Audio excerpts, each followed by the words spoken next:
Welcome back to Behind the Play. My name is Alex Adams, and today I'm very excited to welcome back a friend of the show, Oliver Platt of One Soccer. Thanks so much, Oliver, for taking the time. I know it's busy with you just had Nations League, Gold Cup, Canadian Premier League, and this week, obviously, the Women's World Cup starts. So I really appreciate you taking the time and really excited for you to join the show.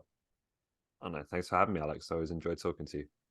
I want to kind of ask you a little bit about just the men, if we backtrack a little bit, and them going to the senior men's national team, going to the World Cup.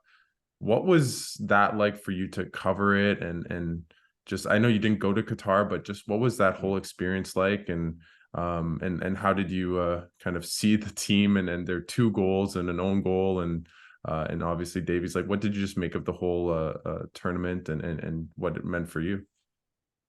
Yeah, it was pretty hectic doing a show every day. That like I can I've always thought like the way I work with Andy Petrillo, obviously, and the way she does the Olympics, like in the middle of the night, sometimes with the time difference and every Yeah. day, and like I couldn't do it. I don't think so. This was enough for me. It was definitely busy, but yeah, really exciting. I think in terms of the team, like the Belgian performance, I thought was excellent. Like that's as good as I've ever seen a Canadian team play when you actually take into account the opposition and the difficulty of playing against a team like Belgium. Obviously, there's been, well, it wasn't a win, but there's been bigger wins and things like that down the years. But just in terms of how Canada played in that game and took that game to a world-class opponent. I've never seen the men's national team play at that level before. So that was an exciting start, obviously kind of dampened by the result and the fact that you thought they should have got at least something out of that game. And then, yeah, then it became, I think, a bit of a lesson for Canada in where the gaps still are. The depth of the squad, certain positions maybe not being as strong as others, and that really being exploited by a great Croatian team, and then Morocco obviously being the big surprise of the tournament, how strong they were. So it was an incredibly tough group, and I think you've got to take that into account when you compare the performance to what the US did or what other teams did, whoever you want to reference. No one I don't think had a harder group than Canada, and so that I think has to factor into the analysis at the end of it. And with that, I want to ask you, because when I had you on before in the fall, I talked about kind of the Canadian media soccer landscape, and now, it's what, 6, 7 months after the World Cup. How do you feel about the Canadian soccer media landscape in this country? Is it what you expected? Just kind of give us an insight in how you feel about the industry right now after a World Cup. Yes, it's been a really interesting summer in that regard because I think for the first time the team has come under some criticism and like sustained criticism for the performances, particularly the Nations League final. And it's kind of been a weird one for me because I felt like at the start of World Cup qualifying, I thought this team was underrated. I thought they had a real chance to go to the World Cup and maybe not as much as people realized. And now I think, having been through that process and been to a World Cup, now I think the expectations are probably too high. Like Yeah. I don't think we've come as far as maybe some people thought just by making that one World Cup. There's still big gaps between Canada and the US in terms of the resources of the programs, the depth of the player pool, all of these different areas. And it doesn't mean that you just give up and say we can't compete with teams like that. They can beat anyone on their day. And also, we've got to look at over the next few years, how do you close those gaps, right? And how do you build a program that actually is comparable to the US, to Mexico, and go outside of CONCACAF and start looking at the top teams around the world as well. So I think we should all want to do that, and we should all want to go through that process. But it is a process, and it takes more than one qualifying run. Like, to really Yeah. sustain success from cycle to cycle, that's a very different thing than just having one fantastic run, as brilliant as it was to get to one World Cup. So that's where I think we have to kind of turn our focus now, and maybe the summer was a bit of a wake up call in that regards, in terms of some of the results. But we'll see if we can really commit to that and build something here, because the potential is there for sure. What have you noticed just personally in the media in Canada? Do you feel as though there's more eyeballs, more media attention, or is it still kind of what it felt like maybe prior to the World Cup? I think it's different for sure. There's definitely been an increase. It's a tough one. again, I think it's something that's going to take more time and more than one World Cup. But I think even looking at the Women's World Cup this summer, I think that is getting more attention in this country, more investment in terms of media, that's going into it. There's far more coverage in terms of different Women's World Cup shows, podcasts, all of these different things. I think there's far more people covering it than maybe there has been in the past. So that side of it, in terms of Canadian soccer media, is building, I think. But still, again, it's another area I think where we have quite a way to go to really be comparable to some other countries that I'm sure we'd like to compare ourselves to. And with that, obviously, you've been doing interviews with many players on the men's and women's national team. Especially, I know I watched your interview with John Herdman a couple of weeks ago. For you, how do you prepare for those interviews, and then maybe how do you manage those relationships with players and coaches to ask those tough questions, but also be fair and cultivate those relationships? Yeah, it's a good question. My approach has always just been like, I try and be honest. I deliberately try not to get too close to players or coaches. Okay. And I have maybe less contact with them than some people Mhm. might do, because I find my job easier when I do that, because I'm not clouded by, this guy has been really nice to me and or given me this story or whatever, and I kind of feel like I'm inhibited in what I can say in that way. So I try and give my honest opinion as fairly as I can, without bias or favoring one person over another for whatever reason. You are still, even if you can do that, and I'm sure I don't get it right all the time, but even if you're able to do that, you are still gonna upset people at times. They're not gonna like criticism and what you have to say, and you just have to accept that. And like, if I was in their position as a player, as a coach, and someone was on TV saying I wasn't doing very well, I probably Yeah, wouldn't feel yeah. great about that person either. So, yeah, you just accept that that there's going to be different people that feel different ways about you, and hopefully, I found that a lot of the players and coaches that I really respect and I think are great people as well as players, they understand the job you're doing, and they understand that as long as it's not personal and it's not, you know, unfair in any way, they don't really hold it against you, and are pretty good about it. And that's certainly been the case with a lot of Canadian players, both in the national team and the CPL as well. And with that, obviously, you interviewed Herdman, and you mentioned it earlier that he's got a lot of ire of the fans of late. I mean, I'm included to some extent, just in his decisions and just tactics and everything. For you, how do you feel about all the negative criticism that going to John Herdman? It feels like it's a complete 360 from 7-8 months ago, and how much is maybe deserved, and just how would you maybe rate his overall performance since the World Cup? Yeah, I don't agree with quite a lot of the criticism. I think I probably have a bit more of a favorable opinion than the average, I guess, in terms of the job he's done lately.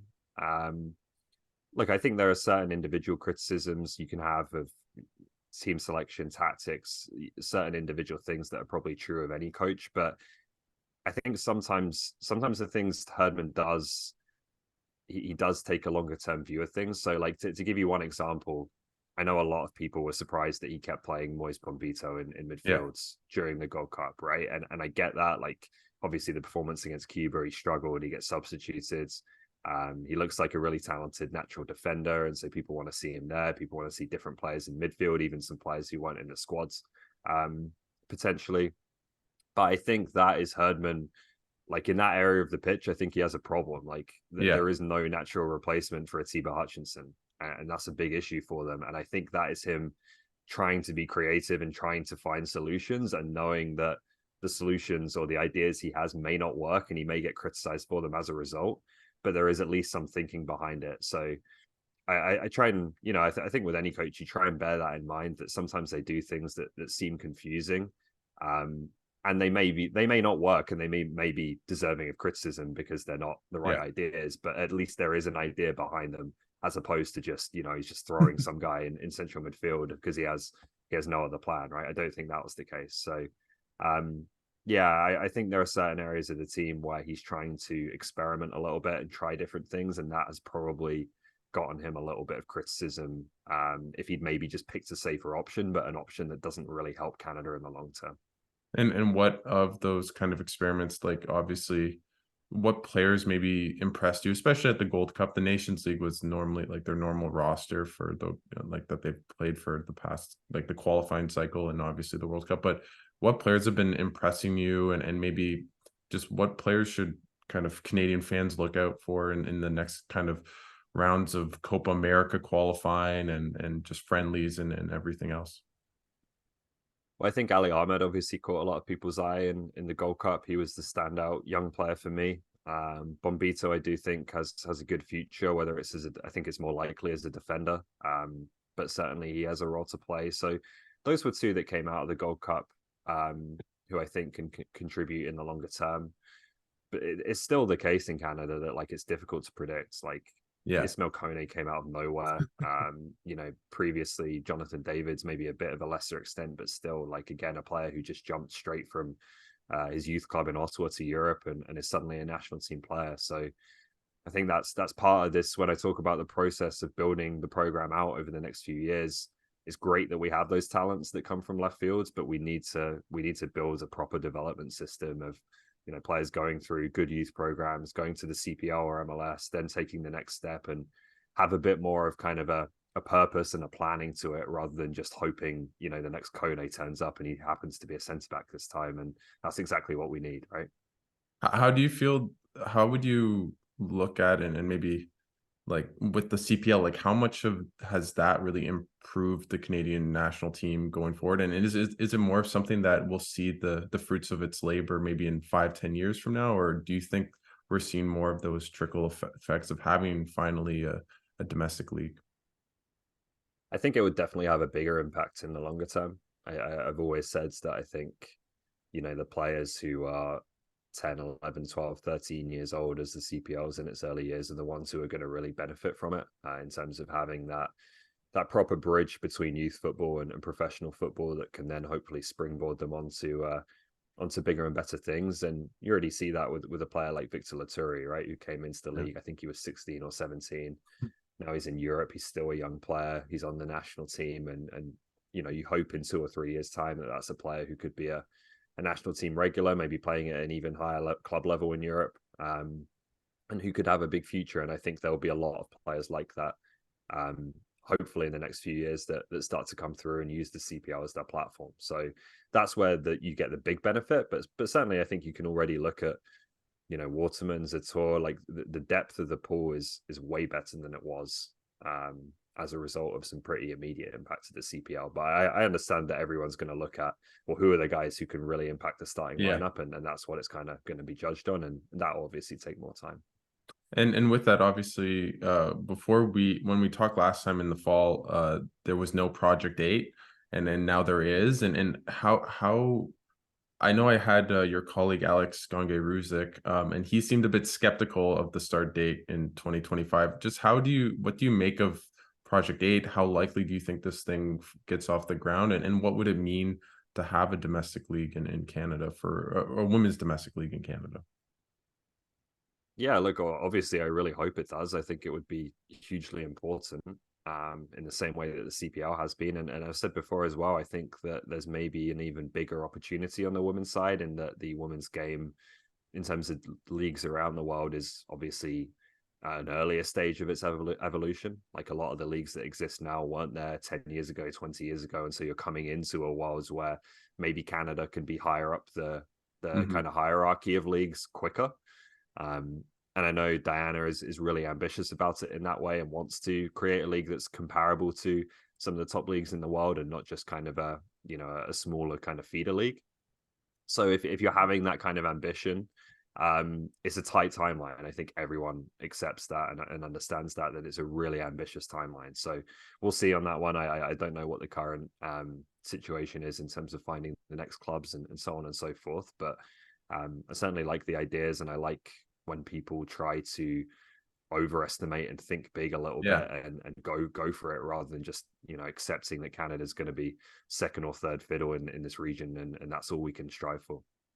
And with that, like with the domestic league, like how much benefit will that bring to the women's team, and maybe how far is Canada away from being maybe at the top, like when we're going to talk about the Women's World Cup, of being like a true bona fide contender? How much has that been because of a lack of a women's domestic league? Well, again, I think you can see the potential for it just in terms of League One right now. Like, I saw something on social media the other day about how Canada is one of the only countries in the World Cup that doesn't have a domestic tier one league. Hmm. But there's a lot of teams in this tournament that have that league that has the tier one status under their federation.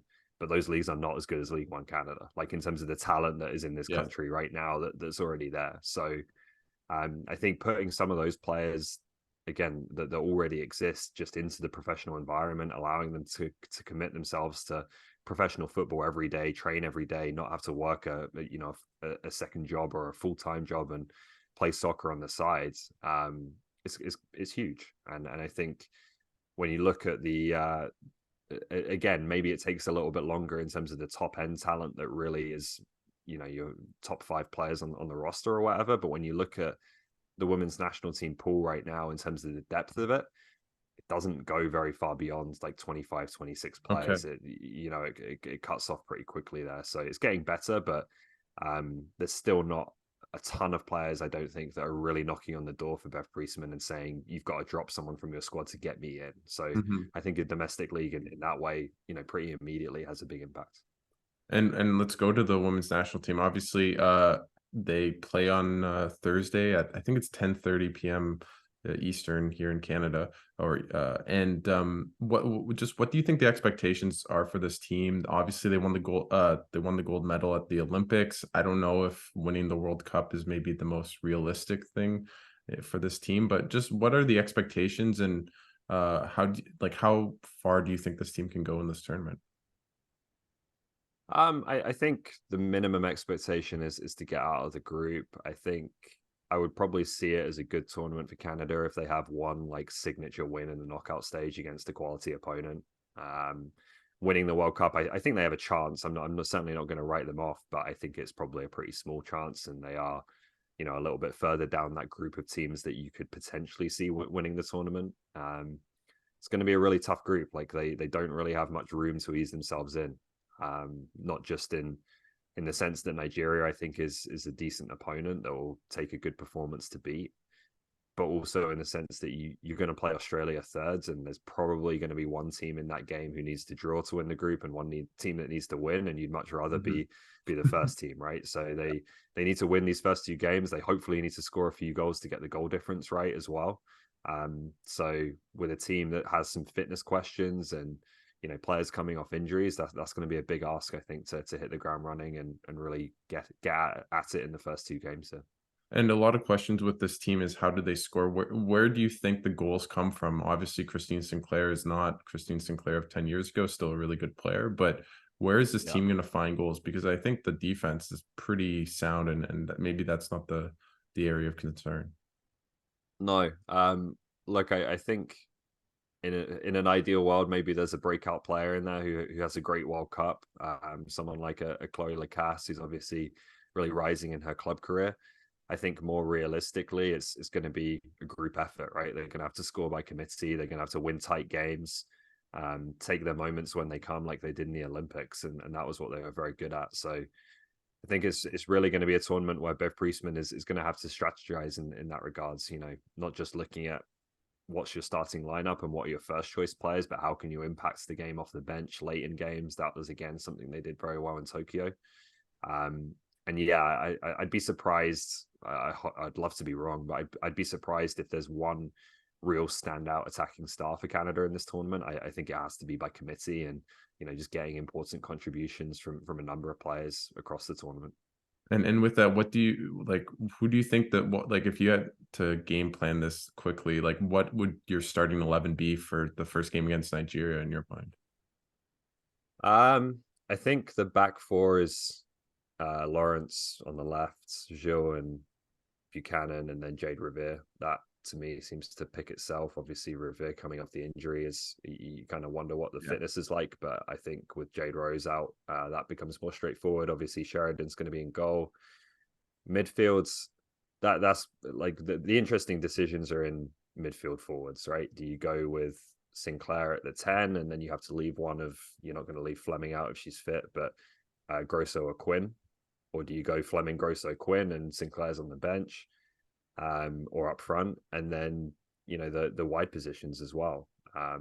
What's Nichelle Prince's fitness like? What's Deanne Rose's fitness like? Are they starters or substitutes in this tournament? Again, that probably goes some way to defining whether you play one or both of them, or Lacasse or Leon. And then I'd expect that, I think Heitzman will get the chance to be the number Okay. 9, and they'll start with her and see if she can take it and run with it. But obviously you've got Vienne and Sinclair, and actually like Prince as a striker as well. So they've got a few options there. But yeah, it's tough to predict because so much of it, I think, is fitness related, and we just don't know from the outside looking in exactly where some of those players are at. How big of an impact does the loss of Janine Becky, and I guess even as well with Desi Scott and Jade Rose? I really like Rate Rose. She was great playing for Canada last year and a bit of this year. So just how big of an omissions are those type of players for this team? Yeah, Becky, I think, is the biggest one. Just an experienced player, obviously proven at the highest levels, gives you a load of different options tactically as well in terms of the different positions she can play. So that's a big loss. Scott, I think at this tournament probably would have been more of a depth player. It's disappointing to see her miss out on a personal point of view, because you wonder if there's another World Cup after this one for her. But I think probably the midfielders, there would certainly be a role for her maybe later in games, but I think the way the midfield has evolved, you're looking at Quinn and Grosso and Fleming, I think, to really lead that group. Rose, I think, could be a bit of an underrated one, just because I think it would allow you to play Ashley Lawrence at left back.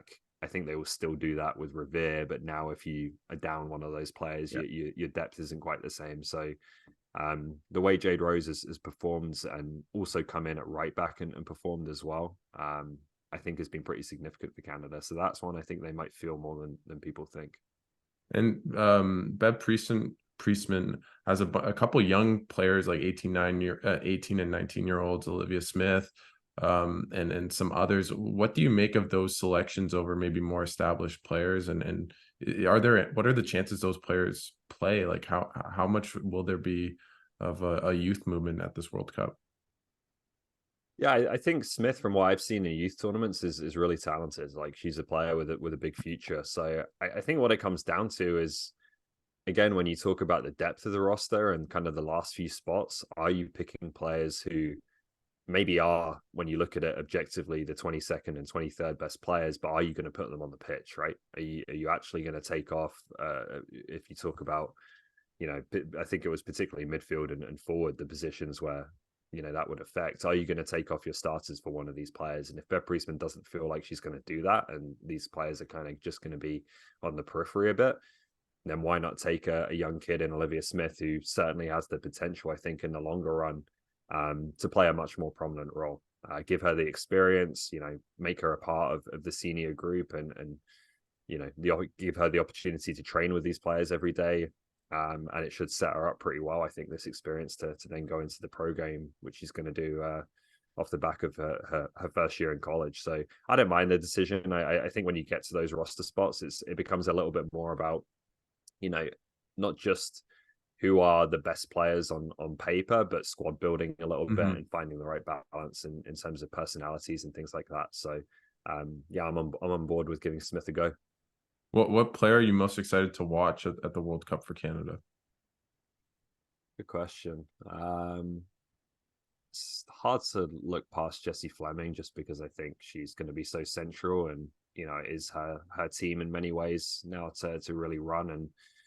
And if she performs, I think Canada has a chance. If she's a little bit inhibited, it's going to be difficult. So that would be the one that immediately comes to mind for me. I've really enjoyed watching Julia Grosso as well. I think she just has a lot of quality on the ball, and again is given Canada a different type of midfield. So I'd say, seeing if that midfield three that I mentioned of Fleming, Grosso, and Quinn, if they can really assert themselves and play to the potential I think they have, I think that's an exciting trio. But it's and will in many ways, I think, define how Canada does at this tournament. And obviously Christine Sinclair is I think she's in her 40s now. I think she's 40 now. Yeah. Just this may be her last swan song. That obviously the Olympics are next year as well. Just how much has she meant to this program, but also just what are the chances that this is her last major tournament for Canada? And yeah, just give kind of a little brief, and how important is she to this team right now in 2023? Yeah, you'd think it would be her last tournament, but you can kind of never say never with Sinclair, right? Maybe there's one more Olympics in her. I don't know.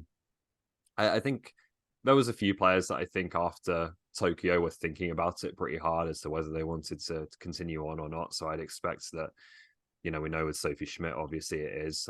Maybe this will be the last one for a few of them. But yeah, I don't think you can. I don't think words can really adequately Yeah. describe what Sinclair is meant for the program.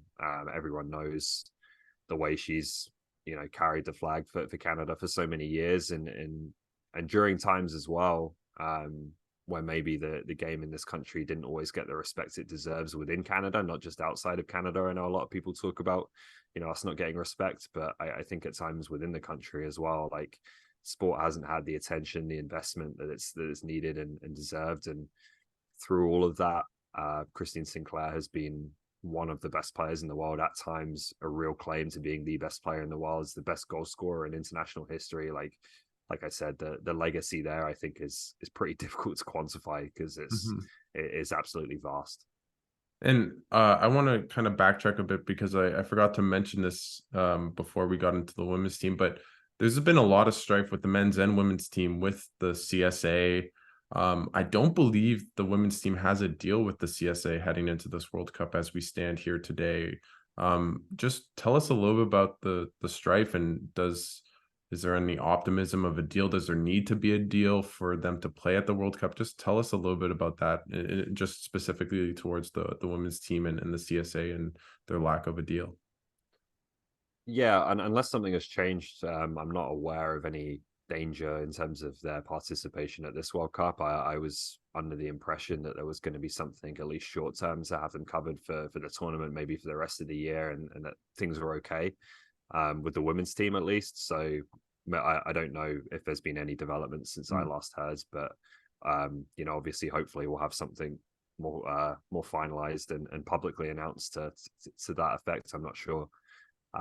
In terms of a longer term deal, like it's complicated, and I think we're in a better spot now um as a result of some of the changes that have happened. I think Jason DeVos has done a good job so far of trying to build some bridges a little bit. I think the players obviously know that he was a player himself, and you know, feel a bit more affinity to that and a bit more trust there than was there previously.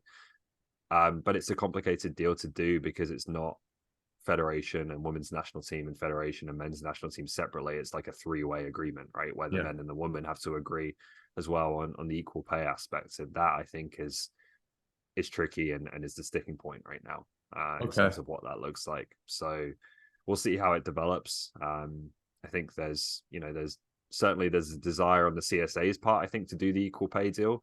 But what that looks like when you start getting to the numbers and World Cup bonuses and prize money and all of these different things gets a bit more complicated. So that I think is still kind of an open question. And how does the CSB deal kind of come into play in terms of their negotiations as well? Just some people may not know, but Canada Soccer, we've talked about it on the show, but they signed a deal with the CSB for the Canadian Premier League, One Soccer, and everything, and it's tied to the Canadian Federation in terms of the money they can allocate to national teams and et cetera. So just maybe tell us how that impacts potential negotiations. Yeah, I don't think it has a massive impact in terms of player compensation and their Okay. negotiations with the federation. Yeah, I think obviously, like it's been documented that the CSB deal, or the CSB is in talks or is offered, I think, to have talks with anyone who wants to, the CSA, the players, whatever, in terms of looking at that deal and how they can. I don't think they use the word modernize, but it's Canada Soccer, I think, use the word Mhm. modernize. It depends on your side of the argument, I guess, there. But um, I don't think that is really a big block to doing a deal between Okay. the federation and the players. You know, obviously, what it means in terms of the bigger picture of the investment in the sport in this country. Different people have different opinions. I have my own opinion on it, which is that the CSB deal and that aspect of it has probably been a little bit. Some of the reporting I don't think has presented that in a totally accurate light. Okay. But we'll see where that goes. That's not something that I'm really part of in terms of those conversations. And with that, like, how optimistic are you that, like, obviously Nick Bontis resigned, there's a new state of kind of committee and new leadership for Canada Soccer. How optimistic are you that this will kind of brings a new age of maybe more communication between the players? You mentioned Jason DeVos. Just like, how have you seen it maybe firsthand, or what do you expect from this new leadership core from Canada Soccer that might be different, or maybe it's similar to the old guard and Nick Bontis? Yeah, look, that's my hope, is that the communication is going to improve. We all work together. We all build what we want to build here, because I think it's there for us. But obviously, the last couple of years have been really contentious. I think you have people at the federation in terms of, again, DeVos, Charmaine Crooks, the coaches. They want to build it. I think you have people at CSB who have put a lot of investment in, as much as people try and make out that they're coming out of this with a time. It's just not true. Like, there's a huge amount of money that's gone into and continues to go into building the CPL, funding the national teams. Where I work at One Soccer and with Media Pro, there's a lot of investment that's gone in as well. So the appetite is there to build something here on every single side. It's just kind of, again, improving that communication and having people really work together and have the same kind of idea of where we want to go here. That's proven to be the difficult part over the past couple of years. And there are some things, again, I think some of the narrative around the CSB deal and Canada Soccer, I think, has been unnecessarily inflammatory, and that hasn't helped things. Not saying that there aren't some valid criticisms, of course there are, but I don't think it's always been presented in exactly an accurate light. But hopefully we're moving forwards now, and we'll really see this start to grow. So before I let you go, I want to ask you a couple fun questions from that conversation. Firstly, because I'm here in Ottawa, and I know people that grew up playing against Jonathan David, especially at my high school. I think we played against him. I wasn't on the team because I wasn't that talented, but just tell us, what do you think happens with him this summer? Obviously, it feels like, I think I saw somewhere on Twitter, someone said he's everyone's plan B. Right. Where do you think he ends up? And is it as simple as other strikers like Harry Kane or Osman or Vlahovic, I think I said that right, have to go somewhere, and then their respective teams will sign Jonathan David? And how likely is it that he moves? Like, is it possible he stays at Lille? I think he will move, but I think that is it, that like just the dominoes need to fall. In terms of a few of the other strikers who will, I think, command bigger price tags that are on the market, you're kind of waiting for those moves to happen, and then I think things might become more clear for Jonathan David. Like, the interesting one coming out of, I think I saw the other day, that Lukaku is not going back to Inter, which makes that a pretty interesting potential destination for David now, because it's always seemed like a place that he could potentially fit. And if there is now more of a pressing need for a striker, that one would be interesting to me. But I also kind of get the impression, not based on real intelligence Yeah. and knowledge, but just kind of get the vibe that maybe he wants to go to England. Yep. And I think a lot of players do, obviously, outside of Real Madrid or Barcelona. That's kind of top of their list. So we'll see. I'm pretty sure he will move, and the dominoes will fall, and it will come together. But yeah, it may take some time.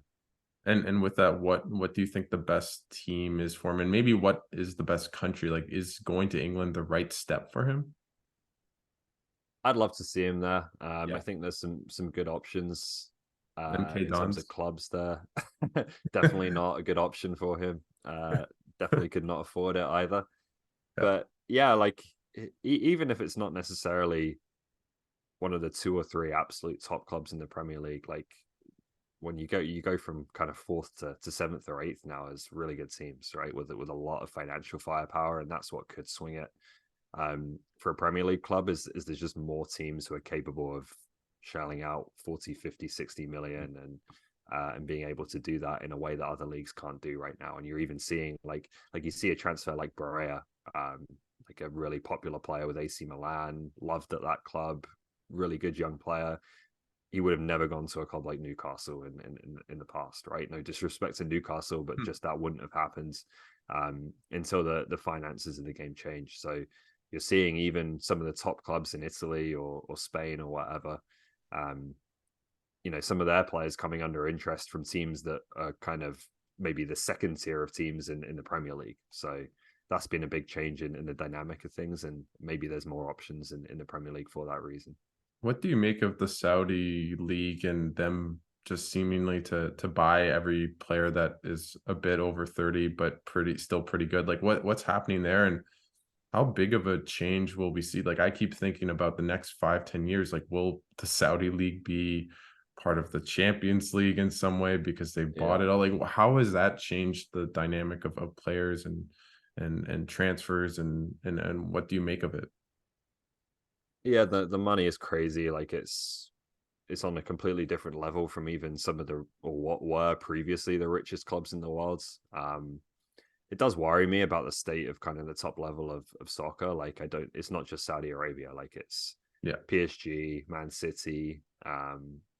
The amount of money that these clubs have now is, again, like I said, a different level of things, and I think it is starting to distort and skew things in a way that I don't think is good for the long term health of the game. So um, we'll see. To be honest, I think we're headed for a Super League at some point in the future, and Yeah. that's the way it will go, and kind of centralize in that way, which maybe that's what needs to happen at this point because there's such wealth at the top level and everyone else can kind of just have their own leagues and maybe be more competitive and have a chance of winning titles as a result. But I don't know what the future holds, to be honest with that.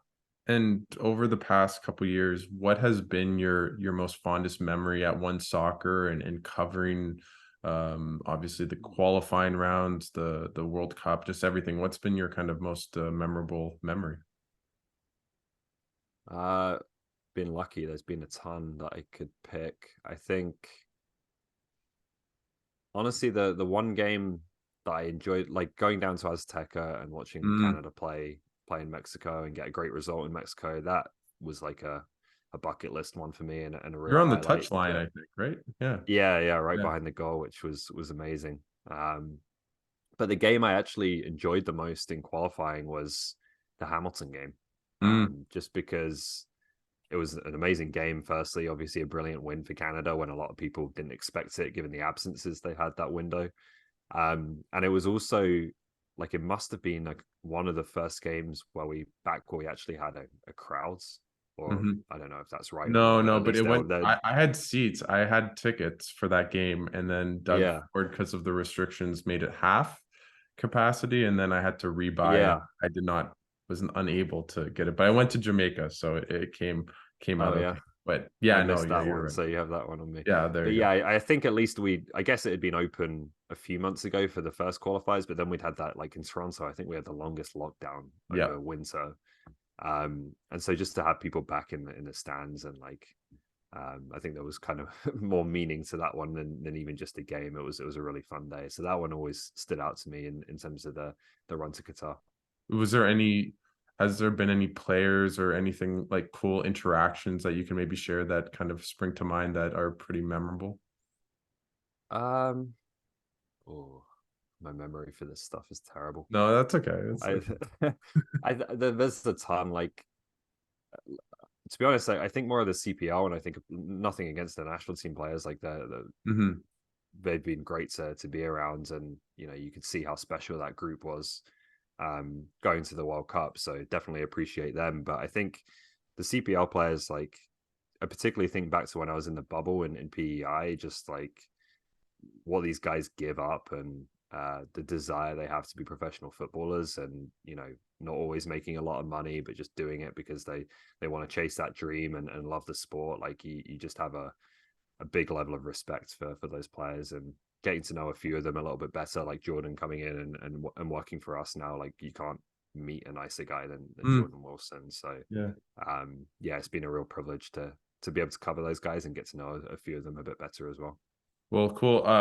Quick question before I let you go. How much have you put in your like contract that if MK Dons make the Premier League, you leave and go to the Premier League? And what's up with MK Dons? I know I haven't prepared, but how are they doing? How do you feel about the team? I think I could probably put that in my contract tomorrow because it would never happen. So my bosses would have no concerns. We're in League Two now, which is not good. Yeah. Got relegated last season. The first game of the season is at Wrexham, so that's going to be Wow. an Wow. interesting one. Yeah, I Okay. think they've already sold it out. So um, we're going to be in the documentary one way or the other. Probably won't be good. Yeah. Okay. Cool. Well, thanks so much, Ollie, for taking the time and coming on. Is there anything at One Soccer that you want to plug before I let you go?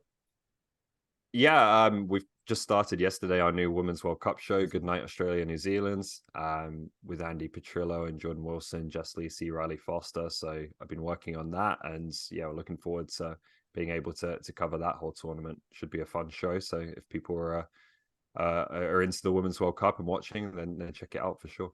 Awesome. I definitely will as I try to keep up and I know I'm going to be staying up all night, so I'll probably be Yeah, me too. watching you guys and well, thanks so much, Ollie, for this, and have a great summer, and hopefully the women go deep in the tournament, so you, even though you won't get a break, it'll be fun for me. So It'll be busy. yeah, so thanks so much, Ollie, for doing this, and I really appreciate it, and have a great World Cup.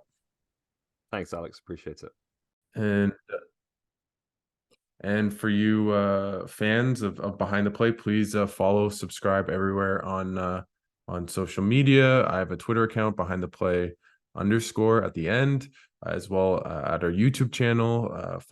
Subscribe to Behind the Play, and then of course subscribe and follow me, Alex Adams, and on Spotify. It's everywhere. So just subscribe, helps the show, and thanks so much.